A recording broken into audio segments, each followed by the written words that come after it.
Hello दोस्तों, आज हम देखेंगे कि मोस्ट एमपी एमसीक्यूज छत्तीसगढ़ में नक्सल की समस्या। यह टॉपिक छत्तीसगढ़ के किसी भी एग्ज़ाम जैसे सीजीएसआई एग्ज़ाम हो, चाहे सीजीपीएससी या फिर सीजीव्यापम, यह सभी के लिए उपयोगी सिद्ध होगा। जो कि आप वीडियो लास्ट तक देखते हैं तो निश्चित ही आप सेटिस्फाई होंगे। तो चलते हैं। मेरा नाम है धनुष उद्वंगन, आप देख रहे हैं हमारा YouTube channel DDU। Let's start. महत्वपूर्ण क्वेश्चन। अब क्वेश्चन करने से पहले मैं बता दूं कि यह जो भी क्वेश्चन है या फिर जो भी डाटा है यह करेंट का है, तो त्रुटि होने की संभावनाएं 0 हैं। अगर कोई चेंजेज आते हैं तो हम अपने यूट्यूब चैनल में आपको बता देंगे। तो अगर आपने अभी तक सब्सक्राइब नहीं किया है तो यूट्यूब चैनल को सब्सक्राइब कर लें। तो आइए आगे बढ़ते हैं। पहला, वर्तमान में छत्तीसगढ़ राज्य में कितने जिले नक्सल प्रभावित हैं? पहला 12, दूसरा 13, तीसरा 14 और चौथा इनमें से कोई नहीं। निश्चित ही आपको यह आंसर पता होगा। तो आंसर है 14। तो वर्तमान में डाटा के अनुसार अभी सिर्फ 14 जिले नक्सल प्रभावित हैं। चूँकि अभी नए जिले बने हैं तो डाटा ऊपर नीचे हो सकता है। अभी 14 जिले, जिसमें बस्तर संभाग के 7 जिले राजनांदगांव, धमतरी, महासमुंद, गरियाबंद, बलरामपुर, कवर्धा और मुंगेली, यह सभी जिले अभी शामिल हैं। केंद्रीय मंत्रालय की रिपोर्ट के अनुसार देश में नक्सल घटनाओं में कितनी % कमी आई है? पहला 76%, दूसरा 77%, तीसरा 75%, चौथा 74%। तो दूसरा 77% अभी नक्सल संबंधित घटनाओं में कमी आई है। अब देखते हैं अगला क्वेश्चन। तीसरा, देश भर में 2021 में कहाँ कितनी नक्सल घटनाएं हुई? पहला महाराष्ट्र, उड़ीसा, झारखंड, छत्तीसगढ़। दूसरा छत्तीसगढ़, उड़ीसा, झारखंड, महाराष्ट्र। तीसरा झारखंड, छत्तीसगढ़, उड़ीसा, महाराष्ट्र। चौथा छत्तीसगढ़, झारखंड, उड़ीसा, महाराष्ट्र। क्या आपको इसका आंसर पता है? तो पता है तो कमेंट बॉक्स में कमेंट कर दीजिएगा।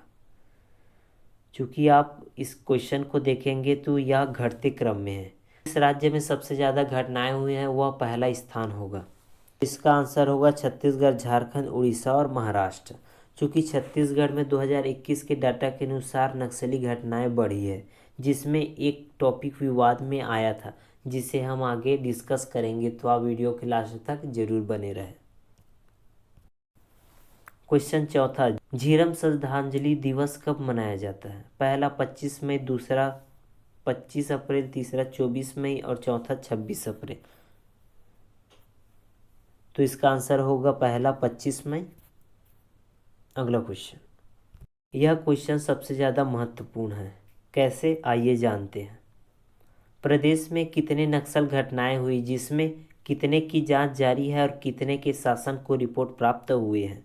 पहला 3:3, दूसरा 2:4, तीसरा 4:2 और चौथा इनमें से कोई नहीं। अगर आपको इसका आंसर पता होगा तो निश्चित ही आप बहुत अच्छे से तैयारी कर रहे होंगे। अगर पता नहीं है तो कोई बात नहीं, आपकी तैयारी अच्छी हो जाएगी। तो इसका आंसर है 4.2। तो प्रदेश में 4 आयोग द्वारा अभी जांच जारी है और 2 का शासन को रिपोर्ट प्राप्त हो चुका है। मैंने आपके लिए रिसर्च करके एक डाटा तैयार किया है जिसे आइए देखते हैं। अगर आप इसे नहीं देखेंगे तो निश्चित ही आपकी तैयारी अधूरी रह जाएगी। तो चलते हैं। तो प्रदेश में हुई नक्सली घटना और बनाए गए आयोग के बारे में अब जानेंगे। अभी तक जितनी भी नक्सल घटनाएं हुई है उनमें प्रायः 6 ही आयोग बनाए गए हैं, जिसमें आप स्क्रीन पर देख सकते हैं। अगर आप चाहें तो इसका स्क्रीनशॉट रख सकते हैं, क्योंकि यह बहुत एमपी है और आपको इसे याद रखना चाहिए। इस टेबल के पहले कॉलम में जो घटनाएं हुई हैं उसका नाम है, दूसरे कॉलम में आयोग का गठन कब किया गया उसका नाम है, और तीसरे कॉलम में जो बहुत एमपी है कि आयोग के गठन की अध्यक्षता कौन कर रहे हैं, और चौथा कि इस पर रिपोर्ट आ गई है या फिर अभी तक जांच जारी है। तो आइए चलते हैं। पहला तारमेटला, जिसमें गठन अगस्त 2011 को हुआ, जिसकी अध्यक्षता जस्टिस TP शर्मा कर रहे हैं, चूँकि अभी जांच जारी है। अप्रैल 2019, जिसकी अध्यक्षता जस्टिस सतीश के अग्निहोत्री कर रहे हैं, जो जांच अभी जारी है। तीसरा, मदनवाड़ा, जिसका गठन 2019 को किया गया है, जिसके अध्यक्ष जस्टिस शुभनाथ श्रीवास्तव हैं, जिसका रिपोर्ट अभी जारी नहीं हुआ है, जांच चल रही है। अब देखते हैं चौथा एडस मेटा, मई 2013, जिसके अध्यक्ष जस्टिस वीके अग्रवाल है, जो शासन को रिपोर्ट दे दी गई है। पांचवा, साकेगुड़ा, जिसका गठन जुलाई 2012 को हुआ, जिसके अध्यक्ष जस्टिस वीके अग्रवाल है और यह रिपोर्ट शासन को दे दिए गए हैं। अब देखते हैं छठवा, झीरम घाटी आयोग का गठन मई 2013 को हुआ, जिसके अध्यक्ष जस्टिस प्रशांत श्रीवास्तव थे, जिसकी रिपोर्ट राज्यपाल को दिया गया। चूँकि यह कुछ महीने पहले विवाद में था, क्योंकि जो भी नक्सल घटनाएं होती है, जिसकी आयोग का रिपोर्ट प्रायः शासन को दिया जाता है, लेकिन प्रशांत मिश्रा जी ने यह रिपोर्ट शासन को न देकर राज्यपाल को दे दिया गया, जिसमें यह विवाद उत्पन्न हुआ और इसको सुलझाने के लिए फिर मुख्यमंत्री द्वारा 2022 को जस्टिस सतीश के अग्निहोत्री की अध्यक्षता में फिर से गठन किया गया, जिसकी जांच अभी चल रही है। तो आप इस पे अनेक सारे क्वेश्चन बन सकते हैं। पहला, जो कि मैंने 5वां में करवा लिया है। दूसरा, कि किसकी रिपोर्ट अभी जारी हुई है, किसकी रिपोर्ट अभी जारी नहीं हुई है, उस पर आप ऑप्शन पर दे सकते हैं। या फिर कौन सी नक्सल घटना की अध्यक्षता कौन कर रहे हैं, इस पर क्वेश्चन आ सकते हैं। तो यह बहुत आमपी है, आप इसकी स्क्रीनशॉट कर रख सकते हैं। तो अब तो ना भटकते हुए अब क्वेश्चन पर आते हैं। क्वेश्चन नंबर 6वां, नक्सल प्रभावित क्षेत्रों में निम्नलिखित में से कौन से कार्यक्रम चलाए गए हैं? पहला, ऑपरेशन प्रहार, दूसरा कोरबा बटालियन, तीसरा बस्तर फाइटर और चौथा सभी। तो इसका आंसर है चौथा सभी। यह सभी ऑपरेशन नक्सल संबंधित घटनाओं को खत्म करने के लिए चलाए गए हैं। राजीव गांधी बाल भविष्य सुरक्षा प्रयास आवासीय विद्यालय योजना के अंतर्गत कौन से स्कूल शामिल नहीं हैं? पहला प्रयास, दूसरा आस्था, तीसरा एकलव्य और चौथा सहयोग।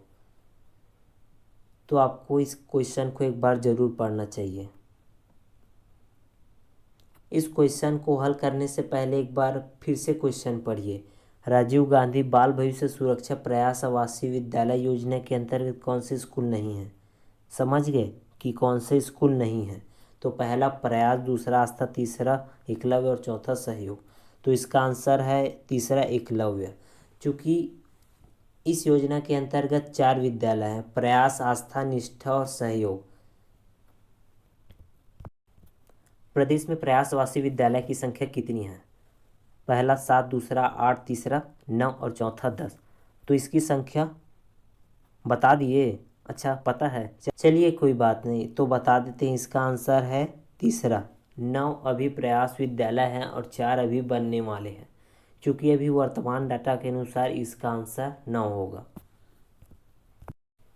प्रश्न 9वां, वर्तमान में सतीश के अग्निहोत्री किस नक्सल घटना आयोग की अध्यक्षता कर रहे हैं? पहला श्यामगिरी, दूसरा मदनवाड़ा, तीसरा झीलम घाटी, चौथा झीलम एवं श्यामगिरी। आपने कॉन्सेप्ट तो समझ गए होंगे, तो इसका आंसर आप फट से बता सकते हैं, चौथा झीलम एवं श्यामगिरी। अब देखते हैं अगला महत्वपूर्ण क्वेश्चन। महेंद्र कर्मा द्वारा सलवा जुड़ूम चलाए गए कार्यक्रम का उद्देश्य क्या है? पहला घर वापसी अभियान, दूसरा नक्सल हिंसा को बढ़ावा, तीसरा शांति की ओर लौटो और चौथा इनमें से कोई नहीं। चलिए बताइए कि इसका आंसर क्या है। चलिए एक मेथड का इस्तेमाल करें, एलिमिनेशन मेथड। तो इस पर आप 2 को और 4 को निकाल सकते हैं। अब आपके मन में डाउट होगा, घर वापसी अभियान या फिर शांति की ओर लौट चलो।